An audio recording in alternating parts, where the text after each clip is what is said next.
warahmatullahi wabarakatuh. Perkenalkan, nama saya Jessica Dwi Pramesti dari kelas 12 akuntansi 1. Di sini saya akan menjelaskan sedikit materi tentang penyebab perbedaan laporan keuangan. 1. Pengertian rekonsiliasi fiskal. Rekonsiliasi fiskal adalah proses penyesuaian atas laba akuntansi yang berbeda dengan ketentuan fiskal untuk menghasilkan penghasilan neto atau laba yang sesuai dengan ketentuan perpajakan. 2. Penyebab prinsip akuntansi yang telah diakui secara umum tetapi tidak diakui dalam fiskal. A. Prinsip konservatisme. Penilaian persediaan akhir berdasarkan metode terendah diakui dalam akuntansi komersial tetapi tidak diakui dalam akuntansi fiskal. B. Prinsip harga perolehan. Penentuan harga perolehan untuk barang yang diproduksi sendiri berdasarkan akuntansi komersial boleh memasukkan unsur tenaga kerja yang berupa natura. Sementara itu dalam akuntansi fiskal, pengeluaran dalam bentuk natura tidak diakui sebagai beban. C. Prinsip penandingan biaya manfaat. Akuntansi komersial mengakui biaya penyusutan pada saat aset tersebut menghasilkan. Sementara itu dalam akuntansi fiskal, penyusutan dapat dimulai sebelum menghasilkan.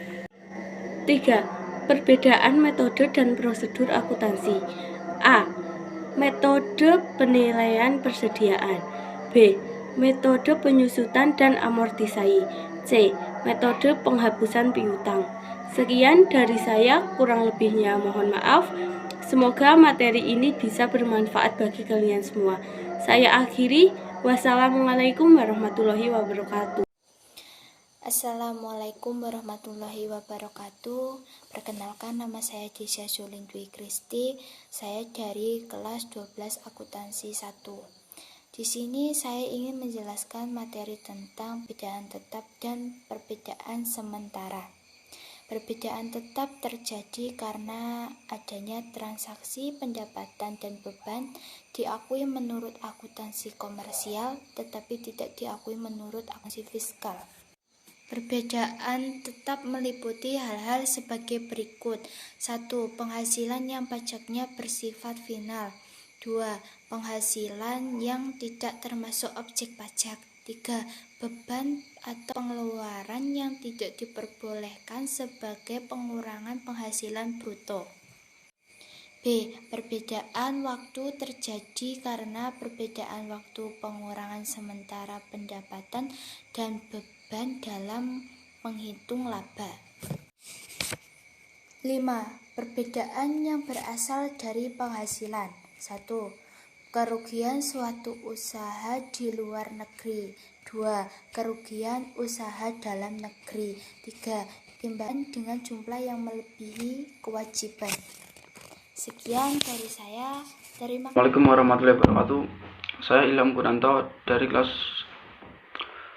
12 akuntansi 1. Di sini saya akan menerangkan teknik rekonsiliasi fiskal. Ini materi pajak ya. Yang pertama ada koreksi fiskal positif.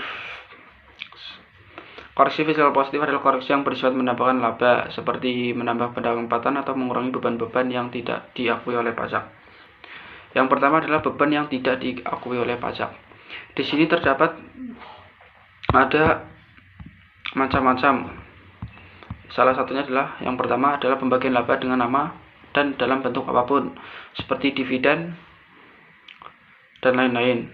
Yang kedua adalah pengeluaran atau beban yang dikeluarkan untuk kepentingan pribadi pemegang saham, sekutu atau anggota. Yang ketiga adalah penggantian hubungan dengan pekerjaan yang diberikan dalam bentuk natura dan kenikmatan di daerah tertentu. Yang keempat adalah jumlah yang melebihi kewajaran yang dibayarkan kepada pemegang saham atau kepada pihak yang mempunyai hubungan istimewa. Yang kelima adalah gaji yang dibayarkan kepada anggota persekutuan. Yang keenam adalah sanksi administrasi berupa bunga. Yang ketujuh adalah angsuran pajak penghasilan pasal 25. Yang kedelapan adalah penyusutan komersial lebih besar daripada penyusutan fiskal. Yang ke B adalah cadangan yang dibentuk oleh perusahaan. Cadangan yang dibentuk oleh perusahaan terdapat sebagai berikut. Yang pertama adalah cadangan piutang tidak tertagih. Yang kedua adalah cadangan untuk usaha asuransi. Yang ketiga adalah cadangan pinjaman untuk lembaga penjamin simpanan. Yang keempat adalah cadangan biaya reklamasi. Yang kelima adalah cadangan biaya penanaman kembali. Yang keenam cadangan biaya penutupan dan pemeliharaan tempat pembuangan. Sekian dari saya. Ilham Punanto. Wassalamualaikum warahmatullahi wabarakatuh. Assalamualaikum warahmatullahi wabarakatuh. Nama saya Atsal Hasrawirawan, kelas 12 akuntansi 1. Saya akan menjelaskan tentang koreksi fiskal negatif.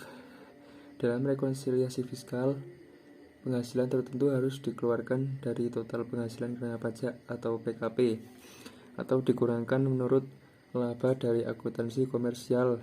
Penghasilan tertentu yang tidak diakui fiskal adalah sebagai berikut. A. Penghasilan pengenaan pajak bersifat final. Jumlah PPh yang tanah dibayar sendiri atau dipotong oleh pihak lain tidak dapat dikreditkan atau digabungkan dengan penghasilan lain yang bersifat tidak final. B. Penghasilan bunga deposit dan tabungan lainnya. Penghasilan atau bunga deposit dengan nama dan dalam bentuk apapun meliputi deposito berjangka, sertifikat deposito, dan deposito on call baik dalam rupiah maupun dalam valuta asing yang diterbitkan oleh bank, termasuk bunga yang diterima dari deposito dan tabungan yang ditempatkan di luar negeri melalui bank yang didirikan. Atau C. Penghasilan bunga obligasi. Bunga obligasi adalah imbalan yang diterima pemegang obligasi dalam dan atau bentuk bunga dan atau diskon. Penghasilan dari transaksi saham dan transaksi derivatif. Transaksi derivatif adalah transaksi yang didasari pada kontrak atau perjanjian pembayaran yang nilainya merupakan turunan dari nilai instrumen yang mendasari seperti suku bunga, nilai tukar, komoditas, ekuitas, dan indeks, baik yang diikuti dengan pergerakan dana atau instrumen. E. Penghasilan dari pengalihan hak serta penyewaan tanah dan atau bangunan. Penghasilan yang diterima orang pribadi atau badan dari penyewa tanah dan atau bangunan berupa tanah, rumah susun, apartemen, rumah wajib dikenakan PPh final. Penyusutan komersial lebih kecil daripada penyusutan fiskal dan koreksi fiskal negatif lainnya. Perbedaan metode penyusutan dan penentuan masa manfaat dapat berakibat pada perbedaan beban penyusutan akuntansi komersial dan akuntansi fiskal. Sekian dari saya. Wassalamualaikum warahmatullahi wabarakatuh. Assalamualaikum warahmatullahi wabarakatuh. Saya Anita Budiwardhani dari kelas 12 akuntansi 1 ingin menjelaskan peredaran bruto kurang dari 4,8 miliar sesuai dengan pengetahuan saya. Dapat dilihat ada rekonsiliasi fiskal perhitungan laba rugi. Kita lihat pada beban perjalanan dinas. Nah, pada beban perjalanan dinas menurut akuntansi adalah 6.363.000. Lalu pada rekonsiliasi fiskal koreksi positif adalah 136.000. Menurut fiskal adalah 6.227.000. Jadi beban perjalanan disesuaikan sesuai informasi pada halaman 86. Disebutkan bahwa biaya perjalanan dinas terdapat bukti-bukti pendukung atas nama keluarga pemegang saham sebesar 136.000. Karena itu perjalanan atas nama pribadi jadi dimasukkan ke dalam rekonsiliasi fiskal koreksi positif. Karena koreksi positif maka dikurangi 6.363.000 dikurangi 136.000. Nah, lalu ketemu hasilnya adalah 6.227.000. Terima kasih. Sekian dari saya. Wassalamualaikum warahmatullahi wabarakatuh. Assalamualaikum warahmatullahi wabarakatuh. Perkenalkan, nama saya Dea Ananda. Saya dari kelas 12 akuntansi 1. Nah, pada kesempatan kali ini saya akan menjelaskan sedikit materi tentang rekonsiliasi fiskal sesuai dengan pengetahuan saya. Nah, dalam materi rekonsiliasi fiskal saya mendapatkan bagian yaitu menjelaskan bagian rekonsiliasi fiskal tentang peredaran bruto 4,8 miliar sampai dengan 50 miliar. Oke, tentunya buat teman-teman akuntansi sudah tidak asing dengan kata-kata rekonsiliasi fiskal dan juga peredaran bruto dari 4,5 miliar sampai dengan 50 miliar. Oke teman-teman semua, kita langsung saja ke pembahasan tentang peredaran bruto 4,5 miliar sampai dengan 50 miliar.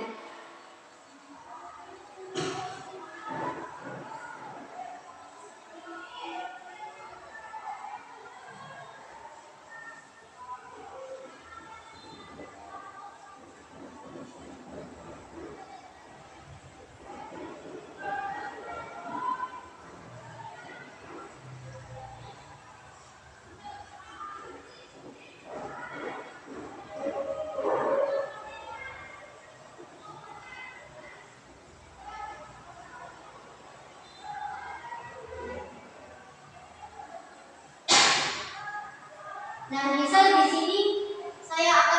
sini ada rekonsiliasi fiskal, yaitu menurut akuntansi ada rekonsiliasi fiskal, koreksi positif, koreksi negatif, dan juga menurut fiskal. Terus 40.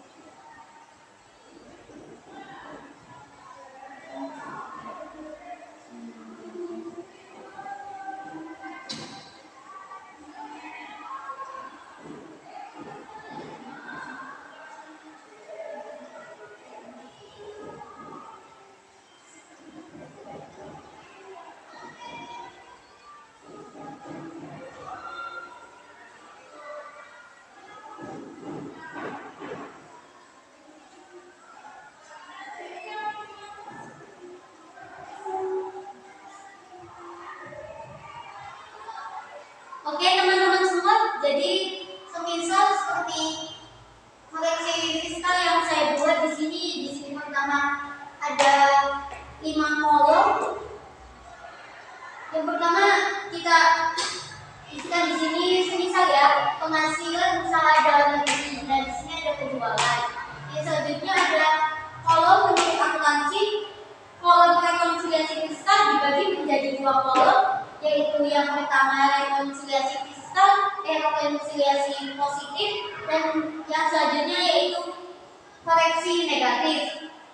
Oh maaf, saya ulang. Yang pertama yaitu koreksi positif dan yang kedua yaitu koreksi negatif. Dan yang selanjutnya juga ada menurut fiskal.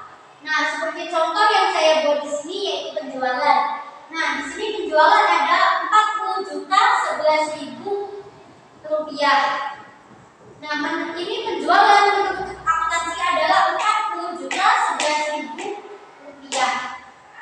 Sedangkan menurut rekonsiliasi fiskal yaitu masuk ke koreksi positif dengan jumlah 40.000 rupiah. Dan juga menurut fiskal yaitu 40.051.000 rupiah. Nah, di sini kenapa masuk koreksi positif? Karena dalam penjualan itu tidak memasukkan penjualan ke.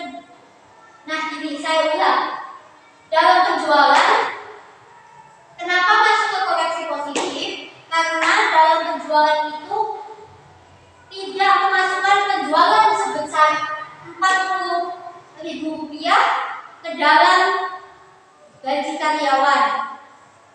Jadi pemotongannya itu sudah dipotong di setiap bulan gaji karyawan. Jadi itu alasan masuk ke koreksi positif. Nah, yang selanjutnya itu menurut fiskal 40.051.000 rupiah. Kenapa bisa 40.051.000 rupiah? Ya karena 40.011.000 rupiah ditambah dengan 40.000 rupiah dan hasilnya adalah 40.051.000 rupiah. Nah, jadi saya ulangi kembali.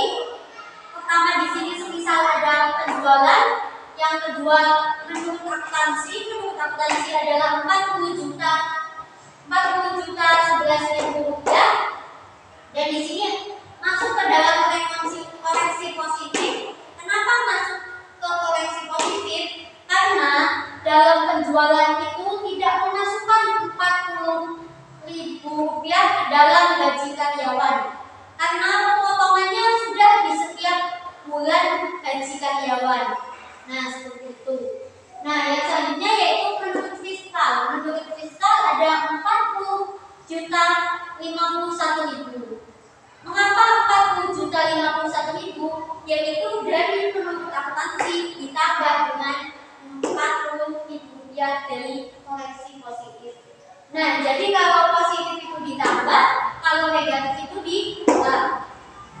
Nah, juga dalam peredaran bruto 4,5 miliar sampai dengan 50 miliar itu ada yang spesial, yaitu di peredaran bruto 4,5 miliar sampai dengan 50 miliar itu mendapatkan fasilitas. Nah, jadi seperti itu pembahasan dari saya. Tentunya pasti banyak kesalahan dan banyak kekurangan. Saya mohon maaf karena itu menurut pemahaman saya seperti itu. Kurang lebihnya mohon maaf. Saya akhiri. Wabillahi taufiq wal hidayah. Wassalamualaikum warahmatullahi wabarakatuh. Assalamualaikum warahmatullahi wabarakatuh. Perkenalkan, nama saya Febriana Devista Nurul Cahyani dari kelas 12 Akuntansi 1. Di sini saya akan menyampaikan tentang materi peredaran bruto lebih dari 50 miliar. Oke, sebagai contoh laporan rekonsiliasi fiskal tahun pajak 2018 berdasarkan laporan laba rugi komersial. PT Sumber Rezeki rekonsiliasi fiskal penghitungan laba rugi tahun pajak 2018. Penghasilan usaha dalam negeri. Yang pertama, penjualan. Menurut akuntansi, yaitu sebesar Rp60.564.000. Nah, kemudian ini masuk ke rekonsiliasi fiskal koreksi positif sebesar Rp20.000. Ini dikarenakan penjualan kepada karyawan yang pembayarannya tidak dilakukan pada saat transaksi penyerahan barang tetap diakui sebagai penjualan tahun 2018. Dalam rekonsiliasi fiskal, penjualan kepada karyawan akan menambah penghasilan. Kemudian, hal ini berpengaruh kepada kenaikan laba kena pajak atau koreksi positif. Lalu menurut fiskalnya yaitu jadi 60.584.000. Mungkin hanya ini yang dapat saya jelaskan. Untuk lebih jelasnya bisa dilihat di buku paket halaman 101. Sekian dari saya. Apabila ada kurang lebihnya mohon maaf. Wassalamualaikum warahmatullahi wabarakatuh.